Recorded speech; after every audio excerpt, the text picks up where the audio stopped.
ನಮಸ್ಕಾರ ಎಲ್ಲರಿಗೂ. ಚಿತ್ರಲೋಕದ ಜೀವನ ಈ ಚಾನೆಲ್ಗೆ ನಿಮಗೆ ಸ್ವಾಗತ.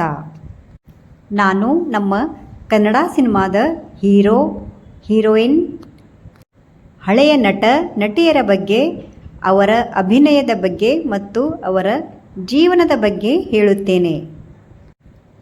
ನಾನು ನಿಮಗೆ ಇವತ್ತು ಸಾಹಸಿ ಸಿಂಹ, ಕೋಟಿಗೊಬ್ಬ, ನಮ್ಮ ಅಚ್ಚುಮೆಚ್ಚಿನ ನಟ ವಿಷ್ಣುವರ್ಧನ್ ಅವರ ಬಗ್ಗೆ ಹೇಳುತ್ತೇನೆ. ವಿಷ್ಣುವರ್ಧನ್ ಅವರು 18 ಸೆಪ್ಟೆಂಬರ್ 1950ರಲ್ಲಿ ಜನಿಸಿದ್ದರು. ಇವರ ತಂದೆ ಎಚ್.ಎಲ್. ನಾರಾಯಣ, ಇವರ ತಾಯಿ ಕಾಮಾಕ್ಷಿ. ಇವರು ಮೈಸೂರಿನಲ್ಲಿ ಜನಿಸುತ್ತಾರೆ. ವಿಷ್ಣುವರ್ಧನ್ ಸರ್ ಅವರು ಮೈಸೂರಿನಲ್ಲಿಯೇ ಪ್ರಾಥಮಿಕ ವಿದ್ಯಾಭ್ಯಾಸ ಮಾಡುತ್ತಾರೆ. ಆಮೇಲೆ ಅವರು ಮುಂದಿನ ವಿದ್ಯಾಭ್ಯಾಸ ಬೆಂಗಳೂರಿನಲ್ಲಿ ಮಾಡುತ್ತಾರೆ. ಇವರು ಒಂದು ಸಿನಿಮಾದಲ್ಲಿ ಬಾಲನಟನಾಗಿ ಅಭಿನಯ ಮಾಡಿದ್ದಾರೆ. ಆಮೇಲೆ ಇವರು ವಂಶವೃಕ್ಷ ಎಂಬ ಸಿನಿಮಾದಲ್ಲಿ ಕೆಲಸ ಮಾಡುತ್ತಾರೆ. ಈ ಸಿನಿಮಾಕ್ಕೆ ನ್ಯಾಷನಲ್ ಅವಾರ್ಡ್ ಸಿಗುತ್ತದೆ.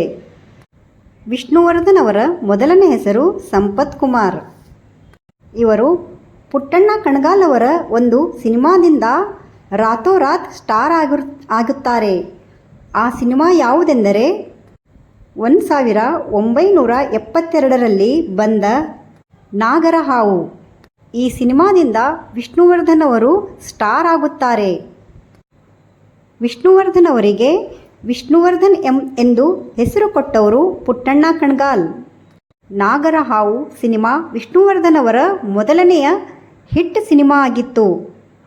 ಅವರ ಅಭಿನಯಕ್ಕೆ ಜನರು ಎಷ್ಟು ಮೆಚ್ಚಿದರೆಂದರೆ ಇವತ್ತಿಗೂ ರಾಮಾಚಾರಿ ಎಂದರೆ ನಮಗೆ ವಿಷ್ಣುವರ್ಧನ್ ಅವರ ಮುಖವೇ ಬರುತ್ತದೆ. ಈ ಸಿನಿಮಾಗೆ ರಾಷ್ಟ್ರ ಪ್ರಶಸ್ತಿ ಕೂಡ ಸಿಕ್ಕಿದೆ. ಆಮೇಲೆ ವಿಷ್ಣುವರ್ಧನ್ ಅವರು ಒಂದಾದ ಮೇಲೆ ಒಂದು ಸಿನಿಮಾ ಮಾಡುತ್ತಾ ಮುಂದೆ ಬಂದರು. ಇವರ ಇನ್ನೊಂದು ಸಿನಿಮಾ ಸಾಹಸಿ ಸಿಂಹ. ಸಿನಿಮಾದ ವಿರುದ್ಧವೇ ವಿಷ್ಣುವರ್ಧನ್ ಅವರಿಗೆ ಸಾಹಸಿ ಸಿಂಹ ಎಂದೇ ಕರೆಯಲಾಗುತ್ತದೆ. ವಿಷ್ಣುವರ್ಧನ್ ಅವರು 1 ಹಿಂದಿ ಸಿನಿಮಾ ಮತ್ತು 5 ತೆಲುಗು ಸಿನಿಮಾ ಮತ್ತು 7 ತಮಿಳು ಸಿನಿಮಾದಲ್ಲಿ ಅಭಿನಯ ಮಾಡಿದ್ದಾರೆ. ಇವರು 200ಕ್ಕಿಂತ ಹೆಚ್ಚು ಕನ್ನಡ ಚಿತ್ರ ಸಿನಿಮಾಗಳು ಮಾಡಿದ್ದಾರೆ. ಇವರ ಸೂಪರ್ ಹಿಟ್ ಸಿನಿಮಾಗಳು ಬಂಧನ, ಇದರಲ್ಲಿ ವಿಷ್ಣುವರ್ಧನ್ ಡಾಕ್ಟರ್ ಆಗಿ ಅಭಿನಯ ಮಾಡಿದ್ದಾರೆ. ಆಮೇಲೆ ಮುತ್ತಿನ ಹಾರ, ಯಜಮಾನ, ಕದಂಬ, ಆಪ್ತಮಿತ್ರ, ಕಿಟ್ಟು ಪುಟ್ಟು ಹಾಗೂ ಕರ್ಣ, ಸೂರ್ಯವಂಶಿ ಇನ್ನೂ ಅನೇಕ ಸಿನಿಮಾಗಳು ಮಾಡಿದ್ದಾರೆ. ಇವರು ಡಾಕ್ಟರ್ ರಾಜ್ಕುಮಾರ್ ಅವರ ಜೊತೆ ಒಂದೇ ಒಂದು ಅಪರೂಪ ಸಿನಿಮಾ ಮಾಡಿದ್ದಾರೆ, ಅದು ಗಂಧದ ಗುಡಿ. ಇವರು ಎಲ್ಲ ಟಾಪ್ ಹೀರೋಯಿನ್ ಜೊತೆ ಅಭಿನಯ ಮಾಡಿದ್ದಾರೆ.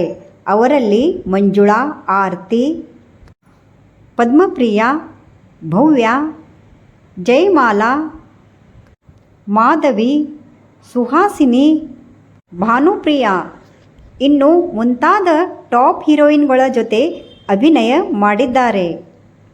ವಿಷ್ಣುವರ್ಧನ್ ಅವರು ಮತ್ತು ಅಂಬರೀಷ್ ಅವರು ಇವರು ಫ್ರೆಂಡ್ಸ್ ಆಗಿದ್ದರು. ವಿಷ್ಣುವರ್ಧನ್ ಅವರ ವೈಯಕ್ತಿಕ ಜೀವನ. ಇವರ ಮದುವೆ ಪ್ರಸಿದ್ಧ ನಟಿ ಭಾರತಿಯವರ ಜೊತೆ ಆಗುತ್ತದೆ. ಇವರಿಗೆ 2 ದತ್ತಕ್ ಪುತ್ರಿಯರು ಇದ್ದಾರೆ. ವಿಷ್ಣುವರ್ಧನ್ ಅವರು ಎಲ್ಲರಿಗೆ ಸಹಾಯ ಮಾಡುತ್ತಿದ್ದರು. ಇವರು ಕೂಡ ಸಿನಿಮಾದಲ್ಲಿ ಬಂದ ಮೇಲೆ ಕೆಲವೊಂದು ಏಳು ಬೀಳುಗಳನ್ನು ನೋಡಿದ್ದಾರೆ. ಆದರೆ ಅದಕ್ಕೆಲ್ಲ ಬಿಟ್ಟು ಮುಂದೆ ಬಂದಿದ್ದಾರೆ. ಇವರಿಗೆ ಅನೇಕ ಪ್ರಶಸ್ತಿಗಳು ಸಿಕ್ಕಿವೆ. ವಿಷ್ಣುವರ್ಧನ್ ಅವರು ಕೆಲವು ಸಿನಿಮಾಗಳು ಫ್ಯಾಮಿಲಿ ಫಿಲ್ಮ್ ಮಾಡಿದ್ದಾರೆ. ಅದರಲ್ಲಿ ಅಣ್ಣನ ಪಾತ್ರ, ಯಜಮಾನನ ಪಾತ್ರ ಮಾಡಿದ್ದಾರೆ. ಇವರ ಯಜಮಾನ ಸಿನಿಮಾ ತುಂಬ ಪ್ರಸಿದ್ಧವಾಗಿತ್ತು.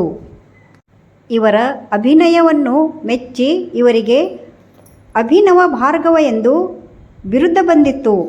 ಹಾಗೂ ಸಾಹಸಿ ಸಿಂಹ ಹಾಗೂ ವಿಷ್ಣು ದಾದಾ ಹಾಗೂ ಡಾಕ್ಟರ್ ವಿಷ್ಣುವರ್ಧನ್ ಎಂದು ಪ್ರಶಸ್ತಿ ಕೂಡ ಸಿಕ್ಕಿದೆ. ಆಮೇಲೆ ಸ್ವಲ್ಪ ಕಾಲ ಕಳೆದಂತೆ ವಿಷ್ಣುವರ್ಧನ್ ಅವರು ಆಧ್ಯಾತ್ಮಿಕರಾಗಿದ್ದರು. ಅವರ ವೇಷ ಸ್ವಲ್ಪ ಬದಲಾಗಿತ್ತು. ವಿಷ್ಣುವರ್ಧನ್ ಅವರು ಡಿಸೆಂಬರ್ 30, 2009ರಲ್ಲಿ ಹೃದಯಾಘಾತದಿಂದ ವಿಧಿವಶರಾದರು. ಇವರಿಗೆ ಆವಾಗ ಕೇವಲ 59 ವಯಸ್ಸು ಇತ್ತು. ವಿಷ್ಣುವರ್ಧನ್ ಅವರು ಇಲ್ಲವಾದರೂ ಅವರ ಹಾಡುಗಳು, ಅವರ ಅಭಿನಯಗಳು ಇವತ್ತು ಜನರ ಮನದಲ್ಲಿದೆ.